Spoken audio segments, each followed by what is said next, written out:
com medo. Mas não precisa ter medo de mim, é só conversar comigo que eu entendo. Aí no dia Só negociar, né, tia? É só negociar.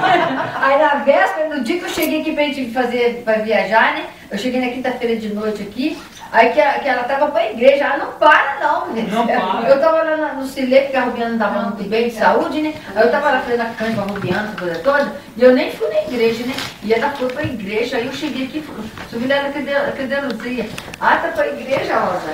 Aí daqui a pouco ela chegou da igreja, né? Eu conversando sobre ela. Daqui a pouco ela chegou da igreja.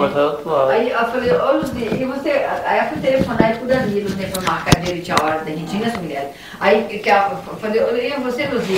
Colheu as urinas todas direitinho? Ela falou assim, ah, deixa, depois eu vou te contar, Rosinha. Depois ela veio contar, que o senhor ficou sabendo também. O senhor ia perguntar assim, e você está colhendo a urina, Luzia? Estou sim, bem. É a mentira. Não pode mentir e tá mentindo. Ela pecou. Pecou, tio. Tem que pedir perdão, né? Tem que pedir perdão. Aí depois que ela veio contar que não colheu a urina, não. Eu falei, cadê a garrafa da urina, Luzia? Ah, não digo antes, leu o negócio e disse que não precisa de levar urina, não. Mas ela levou, ela tá com outro problema sério, não sei se não é. Ela falou pra mim, mas isso não é nada também, não, isso é coisa à toa. Pode ser e pode não ser, né? Não, mas não vai ser nada, não. Mas segundo a doutora, está favorável e a enfermeira chefe. É, mas segunda-feira elas vão lá, vai Bom, quer conversar com ela? Então. O preventivo dela deu um problema sério. É, um probleminha. Mas não sabe se é sério. Há um probleminha. Um probleminha. Pode ser sério, pode não ser também, né? Então, e ela não está ligando para isso não, isso é a vida. Não, mas não está não. Eu também não ligo para isso não. Que não, Então, na sua vida a gente, para morrer, ela falou um negócio que até hoje eu não lembro.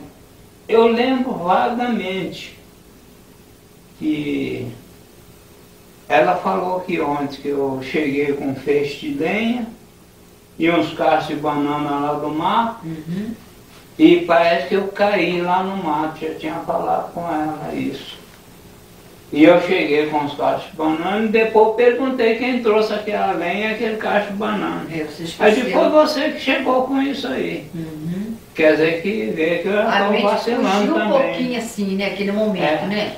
Mas agora tu tá com a mente boa, né, agora, né? A mente está mais ou menos boa agora. Agora, teve um dia, esse eu me lembro. Então se tá mais ou menos boa, quer dizer que não tá ruim, né? Ela viu, uma vez eu via caindo, perdi as forças e fui arriando devagar. Fiquei deitado de cabeça para baixo naquela descida ali de casa. E ela estava lá na estrada cercando um carro para me trazer para Santa Casa. Que um arame me mordeu, eu calcei a bota e a arame me ferrou aqui o dedo. Eu senti aquela fisgada, aí eu ainda estava com o carro nesse tempo. O senhor não balançou a bota não antes? Balancei. Mas ela ficou presa. Mas ela ficou presa. Então agora a gente faz o seguinte. Não, agora a gente